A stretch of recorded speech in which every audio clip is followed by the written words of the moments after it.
मी रोहिणी भोईर झणझणीत recipe channel तुमचं स्वागत करते। आज आपण मटनची कलेजी बनवतो, सुकी कलेजी। त्यामुळे आपण साहित्य काय घेतलं ते बघूया। 1 चमचा आपण तूप घेतलंय,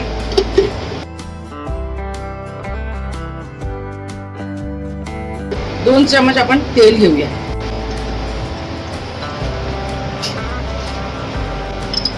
आता आपण सुका मसाला घेतो, 4 लवंगा घेतल्यात आपण, 2 तेजपत्त्याची छोटीशी पानं घेतात। कलेजी आपली कमी आहे ना, त्याच्यामुळे आपण थोडंच घेऊया।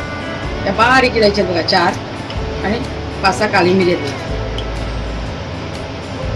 छोटासा एक कांदा घेतला आपण, छोटा कांदा एवढा आपण टाकून घेऊया।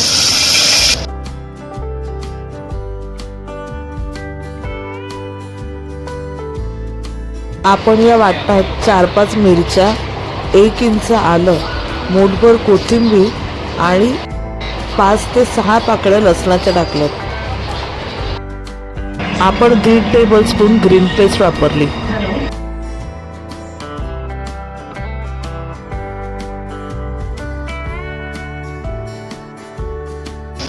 आपण नेहमी रेसिपी मध्ये दाखवतो म्हणून आपण इथे नाही दाखवले, पण नेहमी हिरवा मसाला दाखवतो। मी जरा विसरली पण म्हणून म्हणलं आता तुम्हाला असं सांगते मी, पण आपण नेहमी तेच बनवतो।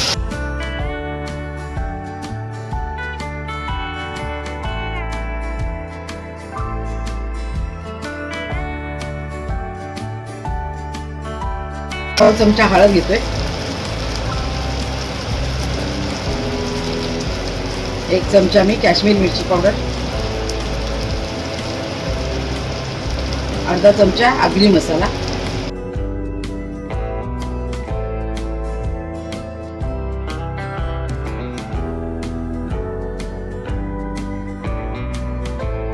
मसाले आपण परतून घेऊया चांगले। थोडा मसाला कमीच टाकलाय कारण मिरच्या जास्त टाकल्या त्यावेळी, मिरचीचं बनवायचं। कलेजी आपण धुवून ठेवलेली ती टाकून घेतली, 1/2 किलो कलेजी आहे।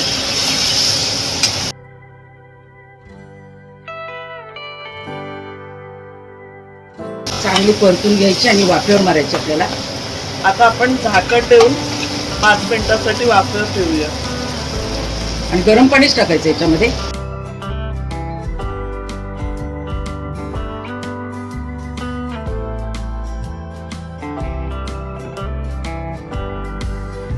मिनिटं झालेली आहेत आपल्याला, चांगलं परतून।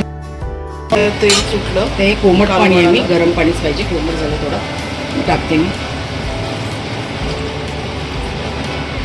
आता आपण कुकरला झाकण लावून किती शिट्टी घेणार? 1-2 घेणार, तरी मीठ टाकलं लवकर नाही, मीठ नंतर। तर मीठ आपण नंतर टाकणार आहे। आता आपण कुकरला झाकण लावून शिट्टी घेऊया। किती? 2। 1 ग्लास पाणी टाकून घेतलं आपण, आता 2 शिट्ट्या घेणार। आपण बघा कुकर खोलून बघितलं, आता किती 4 शिट्ट्या घेतल्या आणि बघा कलेजी चांगली शिजले, सॉफ्ट शिजले। हे बघा चांगली शिजले। आता आपण याच्यात वाटण टाकूया।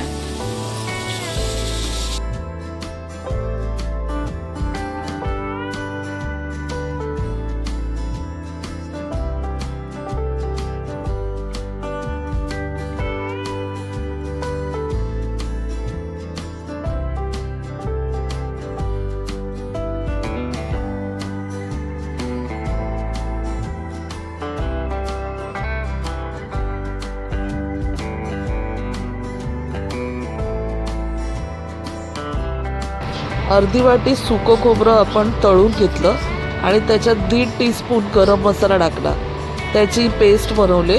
ती आपण 2 टेबलस्पून टाकणार आहे याच्यामध्ये, रसामध्ये।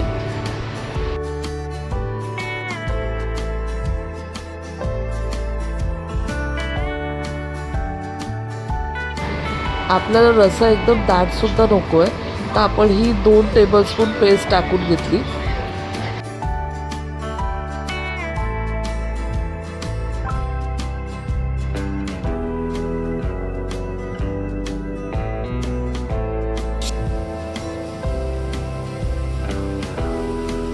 मीठ टाकलं, चवीनुसार मीठ टाका तुम्ही।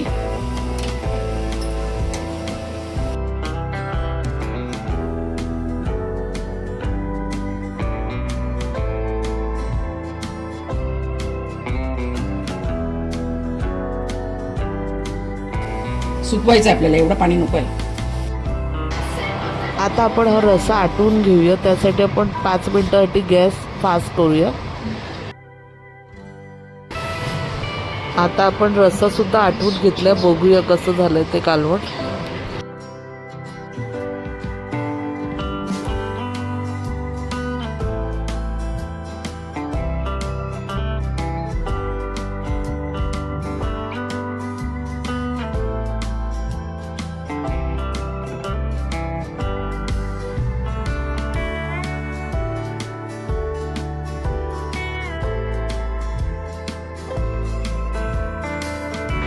तर आपलं कालवण रेडी आहे. तुम्ही कालवण भाकरीबरोबर, भाताबरोबर, चपातीबरोबर एन्जॉय करू शकता. जर रेसिपी आवडली तर फ्रेंड्ससोबत शेअर करा आणि चॅनलवर नवीन असाल तर सबस्क्राईब करा. धन्यवाद.